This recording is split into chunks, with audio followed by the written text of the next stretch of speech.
Today I'm going to teach you everything you need to know about the balance sheet so you can do fundamental analysis and make better investment decisions when analyzing a stock. We're going to go through Apple's balance sheet line by line using Alpha Finance, and I'm going to explain to you some important metrics that come from it. Let's get started. Hello investors and welcome to another video. Today we're going to cover the balance sheet. This is the second video of a series of 3 different videos where we will cover the 3 most important financial statements that any investor should know how to read before analyzing a company. These are the income statement, the balance sheet, and the cash flow. And today we're going to take a look at the balance sheet of Apple. So first of all, what is a balance sheet? Well, a balance sheet is a piece of paper that will show you what a company owns against what a company owes. So basically what they have against what they have to pay to someone else. The balance sheet has 3 main components, which are known as assets, liabilities, and equity. Assets is basically what the company owns. So this can be things such as cash, investments, the buildings that they have, even the smallest computer that they have is categorized as an asset. Liabilities, from the other side, is what a company owes to someone. So this can be things such as debt. If the company wanted to have some cash, they went to the bank, got a loan. This is going to be a liability. And the third component of the balance sheet is equity. This is the value for the shareholders, and it's going to be calculated as assets minus liabilities. Now that we have a better understanding of what's a balance sheet, let's go to Alpha Finance and open the balance sheet for Apple. Simply type the name of the company you're looking for, and under the financials tab, you will find the balance sheet. Alpha Finance gives you the option of getting more than 10 years of data for any company that you want. Here you can select the range of years that you want to analyze. In this case, we're going to analyze the first 5 years for Apple. So here we have it. This is Apple's balance sheet. You can see that it's divided in the 3 main components that we just talked about: the total assets, the total liabilities, and the total shareholders' equity. We're going to start with the total assets, and as you can see,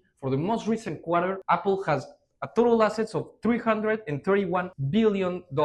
Well, these assets are mainly divided into 2 subcategories: current assets and non-current assets. The current assets is all the assets that the company has within a year that they can use. So this can be things such as cash, for example. This is something that they can use immediately. But for buildings, let's say, this is more difficult for them to get the money from it because they have to sell it. This can take maybe more than a year. These are known as non-current assets. The first item in the current assets is going to be cash. For Apple, we can see that in the most recent quarter, they have $30 billion in cash. Sounds like a lot, but that's how big companies work, right? Second line will be short-term investments. So these 2 categories, the cash and the short-term investment, are known as cash and cash equivalents. Why cash equivalents? Because the nature of this investment, since they are short-term, this means that they can sell the stocks, for example. Let's say they are investing in stocks. They can sell it immediately and convert it into cash. We can see that for the most recent quarter, Apple had $24 billion in short-term investments. So in total, for cash and cash equivalents, they have $55 billion. Following the cash and cash equivalents, we have the receivables. So the receivables is basically going to be some money that some clients of the company owe to the company. So let's say, for example, that Apple decided to sell an iPhone to David, but David hasn't paid the total amount of this iPhone, but it will pay it within a year. This is going to be known as accounts receivables. It's money from clients that they haven't yet received, but it's going to come within a year. So here we can see that Apple has $46 billion for the most recent quarter. The next line that we have in the balance sheet after the accounts receivables are inventories. This is basically what the company has that will sell in the future. The products that they have that they will transform to sell it as a final product. So for example, in this case, when we talk for Apple, we can say that they have batteries, cameras, all the components of an iPhone. This is going to be known as inventory. Finally, we have other current assets, which is basically going to be every asset that they have that can be used within a year. Now, if we open the non-current assets section, we can see that the first item is net property, plant, and equipment, also known as PP&E. These are basically going to be the buildings that they have. For example, it's going to go under PP&E. After PP&E, we have long-term investments. I think the name says it by itself, but these are basically going to be investments that are planned to be for a long-term period. So this can be things such as bonds. For example, maybe Apple just bought some bonds and it's for a 10-year term. So this is not easy to liquidate, to transform into cash within a year. After long-term investments, we have other non-current assets, which are basically going to be every asset that they have that they cannot transform into cash within a year. So we can see that for the most recent quarter, they didn't have any other non-current assets, but in total, they had $209 billion as non-current assets. That's all for the assets. Now we're going to cover the liabilities. As you can see, liabilities are also subcategorized in two different parts, which are current part and non-current part. So we have current liabilities and non-current liabilities. It's going to be the same as the assets.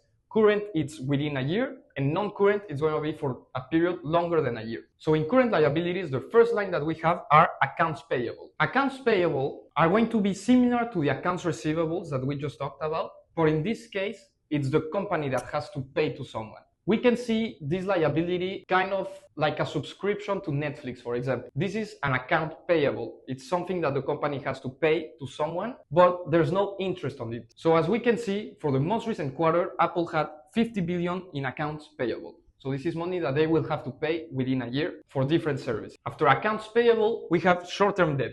As the name says it, this is going to be debt, and they have to pay it within a year. We can see that Apple has $19 billion as short-term debt for the most recent quarter. After this, we have other current liabilities, which is going to be every liability that they have to pay to someone within a year. We can see in this case that Apple had $62 billion as other current liabilities for the most recent quarter. In total, we can see that Apple, within this year, have to pay $141 billion in liabilities. So next, if we look at the non-current part of the liabilities, we have the long-term debt. So this is going to be debt that the company has to pay in a period longer than a year. We can see that Apple has $82 billion as long-term debt to pay. And of course, we have the other non-current liabilities, which is going to be every type of liability that the company has to pay for a period longer than a year. In total, Apple owes $124 billion as non-current liabilities. So now that we just saw total assets and total liabilities, it is very useful to compare them.